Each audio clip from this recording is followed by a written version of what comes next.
Speaking this morning to Dean Paulson, the Executive Director of the Moose Lake Area Chamber of Commerce. And good morning, first of all, Dean. Good morning. All right, let's kind of summarize what happened this summer. Of course, this is the Chamber's busy time of year.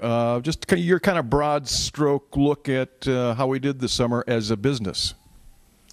I think the events that happened in Moose Lake area this summer have benefited the local businesses. There's been a number of tourists in town.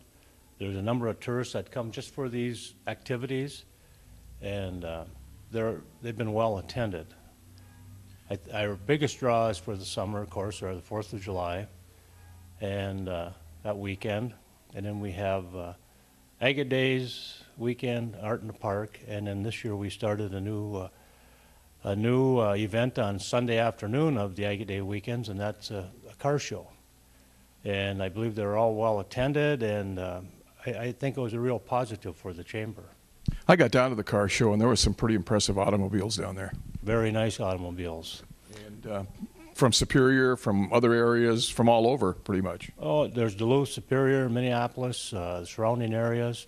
It was well attended, and it went well enough where they would like to increase the number of vehicles by half next year, if not double it, on that Sunday afternoon. Let's jump back to 4th of July. Of course, this year the added actually a couple added twists. Number one, we had the beer gardens. Number two, we did the family day in the park, and number three, we moved the carnival over to Riverside. All those different moves, did they have the desired effect that you wanted them to have? Well, I think thanks to the park board and Peggy Lundberg and her committee, that the family day in the park went very well. There was lots of favorable comments. I believe they're all favorable for activities for families, their children. You could swim or participate in what was available. And for the first year, I think they did very well.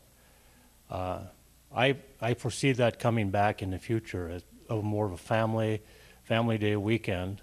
And the carnival that used to be down there was relocated down at Riverside Arena. And it wasn't very well attended, and the reason for the move down there was that we were unable to sign a satisfactory contract with them after 2008. There was a couple of things that caused that. One was the high price of fuels, and the other was the percentage of the gate that we in the Moose Lake Chamber received as that was our income for the summer. That offer was really low, and we decided that we weren't going to sign a contract in 2008. Through the winter of 2009 then, they approached us again, and we told them the park was being used, and so we relocated to the hockey arena and under a guaranteed income from them.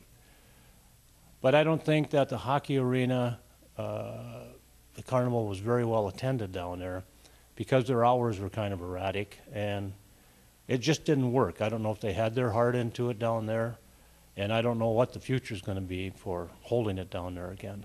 Okay. And then, of course, the beer gardens, your perception of that and how it did. The beer garden has been a work in progress for about 2 years, and we worked with the city, with the manager of municipal, and set this up. This was really the first time try.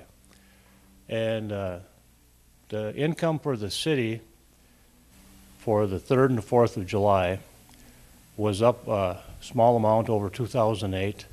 And then with our added revenues from the beer garden, it helped their income for the weekend of 2009. Hopefully we can do it again in 2010, but we'll start working on that in about January, February to see what it looks like. Okay. And in the coming days, we will continue our discussion with Dean Paulson, Area Chamber of Commerce Executive Director, about how we did as a community and as businesses this summer. For the Moosetown Crier, I'm Paul Staub.